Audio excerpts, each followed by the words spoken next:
listeners, welcome back to This is Friendship. This is Karli, and today I'm here with two of my most favorite women in the whole wide world. They happen to be my little girls, even though they're big girls now. Here with us today are my two daughters, Bailey and Zoey. I'm going to have them introduce themselves here in just a minute, but I do want to say first and foremost to our listeners, thank you so much for spending your precious time with us here.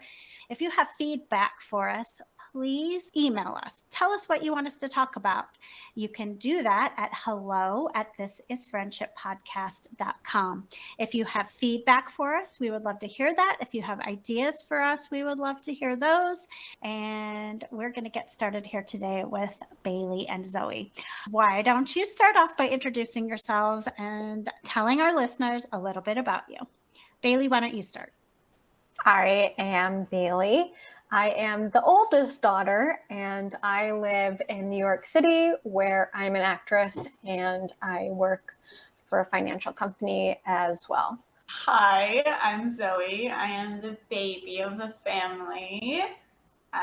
Young adult, just trying to find her way with what I want to do. I invited Bailey and Zoey onto the podcast today to talk about friendship from their perspective and the different experiences that they've had with their friends and in the world of friendships in their lives so far. Let's talk about how you make friends and where you meet your friends now. Where I meet my friends is mostly just at my place of work. In New York City, it's hard to make friends unless you sign up for these friend-making groups, which are available, but they seem pretty forced. I haven't done one yet. I'm on a waiting list. That's another thing. You're on waiting list to make friends, which sounds pretty depressing. I would say anywhere I'm spending the majority of my days where I'm making friends. So that's wherever I'm working. Zoey, how about you? How are you making friends? Where do you meet your friends? Probably the same thing as just at work, because it's where I spend the majority of the time. So it's that close proximity thing of you're around these people, you're going to at least try and make friends with one of them. That is a common thread throughout all of the conversations we've had, and between myself, Andy, and Joy. We're former coworkers, and that's how we met each other, and we happen to maintain our friendships. With a couple of our other guests, that is where friendships are formed as well. Let's talk about some of the challenges and struggles that you guys have experienced in starting friendships and then maintaining friendships throughout your life. I would say in terms of starting friendships, it's just hard because it's a lot of work that you have to put in. I don't feel like I have as much time to be invested in other people. It's also disappointing when you try to make friends with someone and you're investing a couple months into becoming friends and then you realize, oh, maybe this person and I don't really get along. So then to me, that feels like wasted time.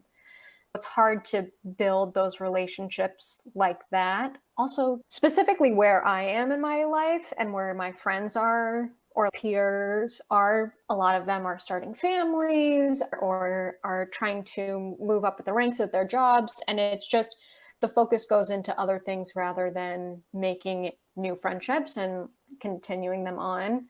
My old friendships, I feel like I don't really have to maintain because we have such a strong foundation that I can just not talk to them 6 months and then hit them up to go get dinner or to go do an activity. And it's like we haven't been away for 6 months. I don't really do any maintenance other than that.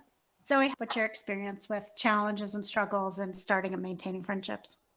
I think what Bill said is it's really hard to start friendships because it's a lot of effort and it's a lot of the same effort that you're putting in, sometimes without any payoff. If down the line, a couple months, you realize you don't like the person, then you have to start all over with this new person and you're sharing the same things about yourself while having to do the small chat and get to know their boundaries.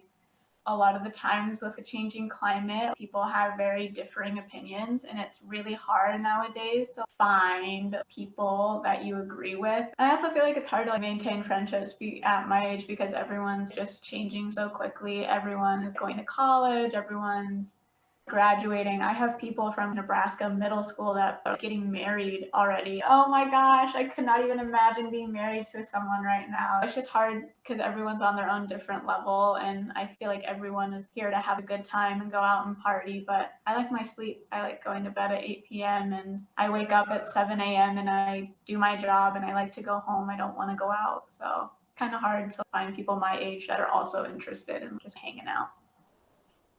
You referenced some common things, even though you are in different spots in your life. What about looking back on friendships from your past? Can we talk about where you've had to end or move on from friendships? Maybe you outgrew friends or needed to end them for your own personal well-being. Sure. I feel like the most prominent thing I had is in high school, probably junior, senior year, I had a little trio friend group. It all seemed fine and dandy, but the longer things continued and the more I shared my frustrations with other people, I just realized the things that were happening were toxic in the friendship and that it wasn't necessary to be around anymore. It was just draining my energy. If they're not bringing me any joy, what's the point of continuing them? And sometimes it's not even necessarily they're doing anything wrong or they're toxic. It's just sometimes you end up outgrowing each other or not really vibing as well as you used to. So you just try and go your own separate ways. Some people are okay with letting that happen and they understand that process, which makes it really easy. And those are really nice to look back on those friendships. And other times when you try to cut it off, people have a really hard time understanding that it's not to take it to heart. It's just for the benefit of both of the people. And it can be really messy sometimes. I remember some of those tough times. Bailey, let's talk about friendships that you've had to move on from for whatever reason. I feel like I've had a lot of friendships end. Zoe, I don't think you've gone through as many. I had some in elementary school that devolved, and then middle school was probably my first big one where we were just around each other all the time. And I started to realize that the emotional needs of this person were so draining on me. I would feel exhausted from it. Then throughout high school, I was actually pretty okay until my senior year. And when I found out that I was going to be leaving Nebraska to go to New York, some people started to perceive me as uppity because I was leaving. I wasn't staying in Nebraska. So even though I didn't change at all, their perspective of me changed and I had to end the friendship because it didn't make sense to me. You're seeing me in a way that I haven't changed at all. Then my college roommate, I had a big falling out with my freshman year.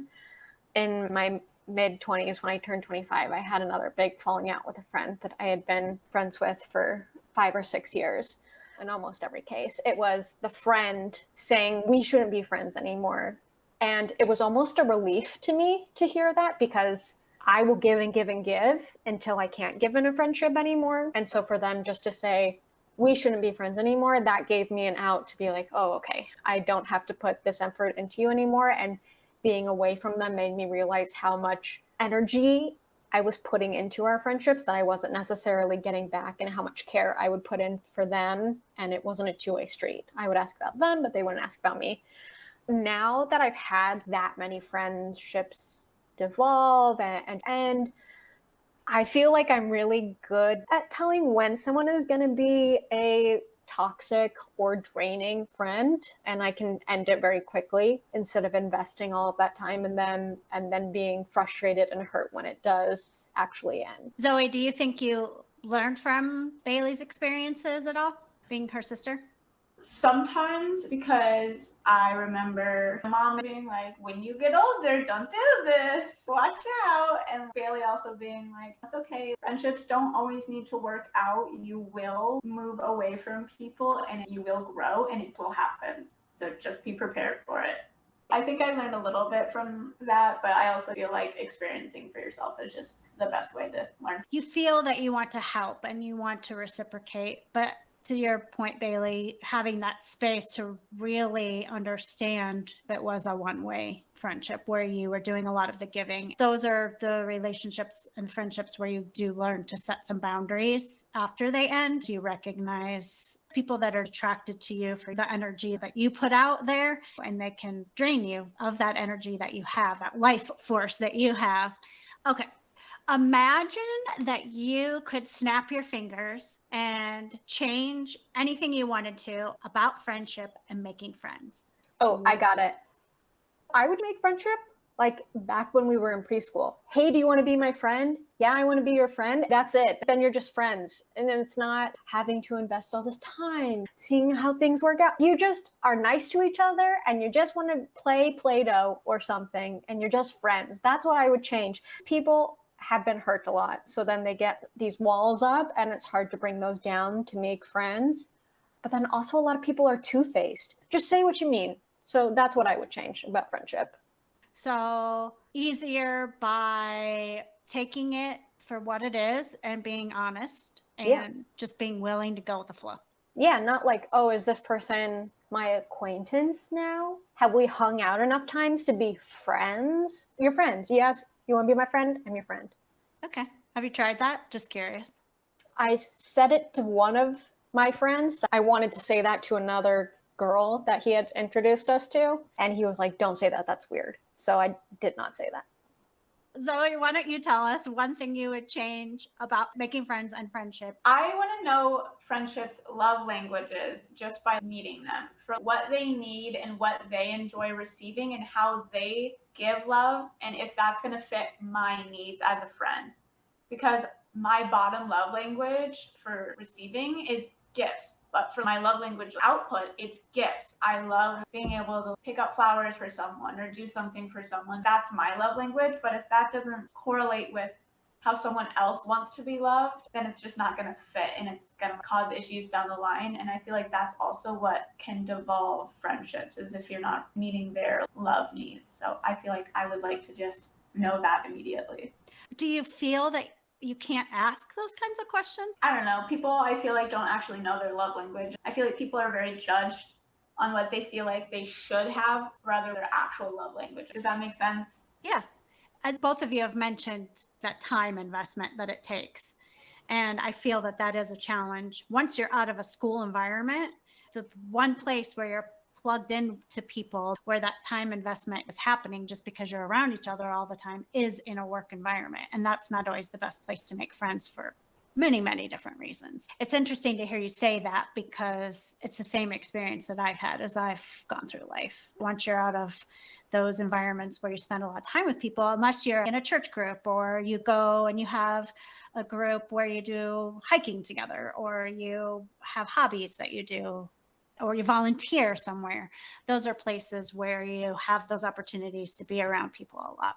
All right, my daughters, let's talk about COVID and the quarantine and the crazy year of 2020 and the first part of 2021 so far. Did that impact your friendships at all? Well, I think it is important to say that I really only have one friend. Over quarantine, me and her were living together.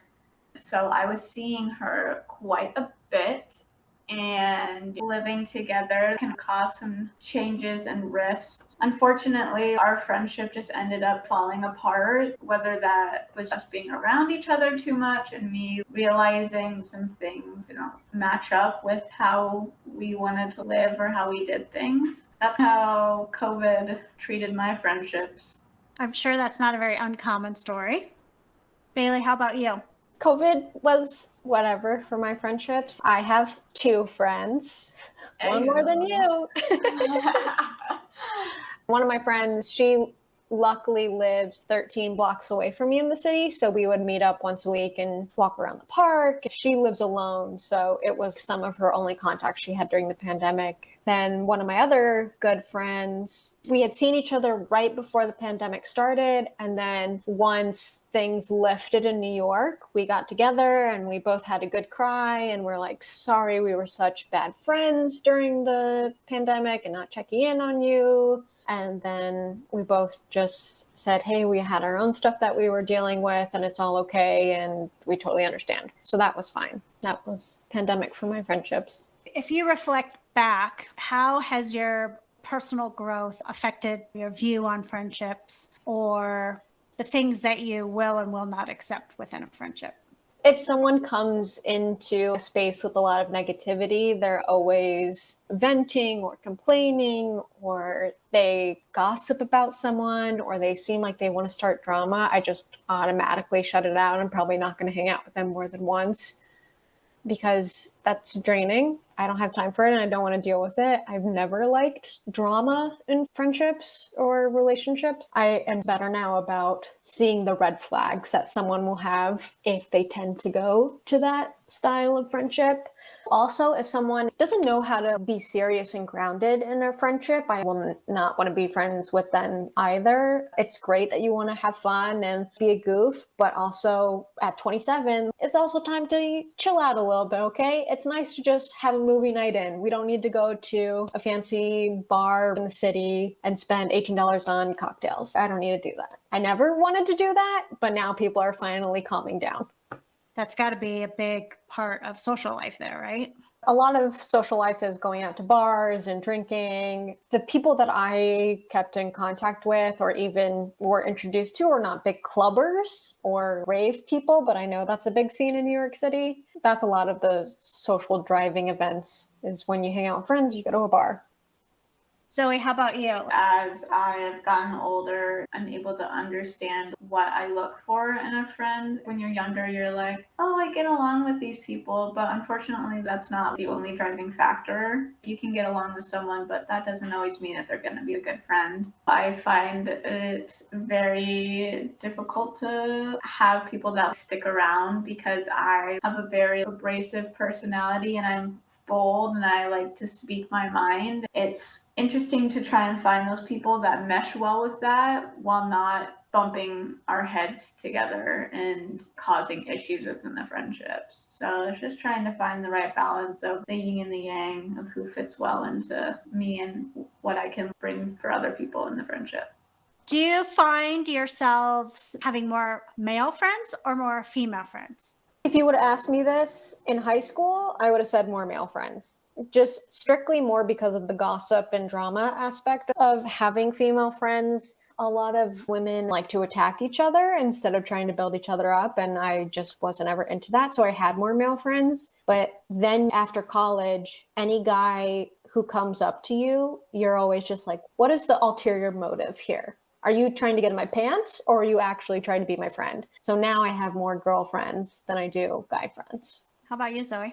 I would say it's a pretty good half and half. Again, I really have the one friend who is a girl, but a lot of my acquaintances or other friends that I have been male, but I don't go seeking friends based on gender. It's just, again, whoever I can get along with, I'm going to want to hang out with. But I agree with Bailey that in high school and in college, there's a big stigma for girls to not have a lot of girlfriends, and it's to be one of the guys. A Gen Z term would be a pick-me girl. It's internalized misogyny because you want to be one of the guys. Oh, I get along with the guys, the bros, the whatever. I feel like that's definitely something that happens a lot. Those are the people that I tend not to want to be around, whether they're making fun of girls who like the traditional feminine things, like pink or dressing up. I like football and video games, so I'm cooler than you, I'm better than you. Alluding back to what Bailey said, how girls tend to be more competitive than supportive of each other. I think the difference is the younger millennials and then the Gen Zs, it's very much I'm not like other girls. Let me be with the guys. There is that aspect of tearing down girls for whatever reason, but it's in order to other yourself enough to be friends with guys, which it doesn't make sense. Yeah. Why do they say pick me girl? It's like, pick me, I'm better, I'm the better choice. I'm the one you want to be around, not those other girls. I am the cool one. I can hang around you. I can keep up. Got it. Thanks for teaching me about that. I do feel that what you guys have grown up with has layered in so many different challenges with bullying and tearing each other apart. And I feel like it's magnified for your generations. I don't know how you handle that. How do you guys deal with some of those challenges? I mean, I think at a certain point you just have to develop thick skin. Who cares? Yeah. A lot of the influencer now, it's all filters. Now there's new influencers who are, look at me using this filter, but this is what I look like in real life, which I think is a good duality to show. but it's also setting unrealistic expectations for people. Anytime you're on social media, none of it is real. You're curating everything that you want people to see. So how about you? What Bailey said, just don't pay attention. If you're getting bullied online, don't go online or block them. I remember they made us watch in middle school a movie about bullying online, and the girl ended up almost overdosed and she tried to kill herself because she was getting cyberbullied. I understand that everyone wants to be online, but if you are really feeling that way, you don't have to be online. That's a great thing, is that you can still live a fulfilling, happy, great life and continue to keep up with others without going on the internet. With the whole models and filtering, it does set an unrealistic expectation and it makes people insecure, and people have a lot of body dysmorphia from looking at all these things that they see on Instagram of what they should look like, but it's not realistic. It's not normal. There's all these filters, it's all this editing, all these behind the scenes thing, all these lights, makeup, hours of crap that they do. This is like their job to set up on Instagram, these Instagram models. It's their job to portray these happy lives, but it's not realistic. It's like looking through rose-colored lenses. You get to be on the internet because, oh, these things are cool, but you have to take everything with a grain of salt. Nothing's real. That's a good perspective.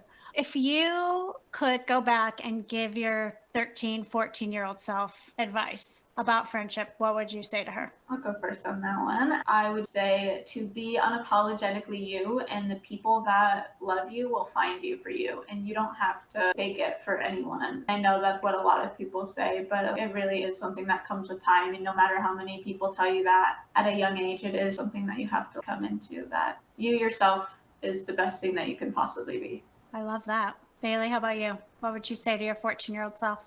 I don't think I would say anything to my 14-year-old self. The only things I would think to say would like, don't become friends with this person. But each person I became friends with that later I had a falling out with, I think those experiences taught me to grow and change into the person I am today. So if I didn't have the experiences with friends that I did growing up, then I would be a completely different person. I don't know, is that a cop-out? I wouldn't tell my younger self anything. I'm good with it. Andy, Joy, and I believe that friends and friendship make life a happier place to be. How do friends enhance your life, and how does friendship make your life better? I think that friends are the family that you get to choose, and I think that for those that maybe haven't had a good family growing up, friends are those people that you can rely on and that you get to choose and that you want to have around, and they get to see the good and the bad and the ugly, and they stick around. It's nice to have someone that's, I guess, generally speaking, your own age in terms of friends. They tend to be somewhere in the general area. So someone that just knows what you're going through, it's always a little easier to get through life with someone else who's dealing with the same stuff. Thank you for that. All right, Bailey, now it's your turn. Friends for me enhance experiences in life. So things that I might enjoy, like trying new restaurants or trying new foods, they'll push me out or bring me to these new places that I might not have found by myself, or we'll go traveling together. I've gone on a girls' trip with my friends and experienced really awesome things that maybe if I had done those trips solo or if I had done those trips with a romantic partner, they wouldn't have been the same experience, because there isn't another expectation of wanting to make sure the other person is okay. You're comfortable around each other and know that whoever you are is going to be accepted by them. Thank you very much. Do you guys have anything else you want to add about friends or friendship? Any more perspectives or thoughts you've had? Yes, I feel like a lot of times people say that, oh, you have to have so many friends. You have to have so many friends. I have 10 best friends. I have 15 friends I always hang out with. And that is a load of crap, because you can be super happy with just having one or two friends and be set. And you shouldn't feel like something is wrong or bad in yourself just because you don't have these large masses of friends that you see other people have. Would you rather have 10 dimes or 4 quarters?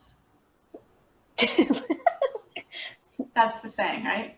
No, but it was close. I thought it was. I think it's pennies versus... I like the 10 versus 4. That works for me. I feel it's important that everyone recognize that friendships are your personal relationships. So whether it feels right for you to have 10 or if it feels right for you to have 4, then that's great. You know, what feels right for you. I don't have a ton of close friends either. I feel life only gets busier and more hectic as you get older. And to maintain relationships like friendships, you have to spend time and invest yourself and your time in them. And it's not always easy to do when you have a lot of other things on your plate that you're juggling. The more time you spend with a friend, the closer your friendship and more developed your friendship will be. And that's really hard to do with a lot of people at once. In my personal experience, my close friends tend to be people that I've known for a really, really, really long time. It is important to recognize what feels right for you, to your point, Bailey.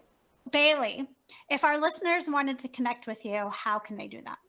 They can connect with me on Instagram or YouTube or Twitter, all under @BigCityBee, like the little insect.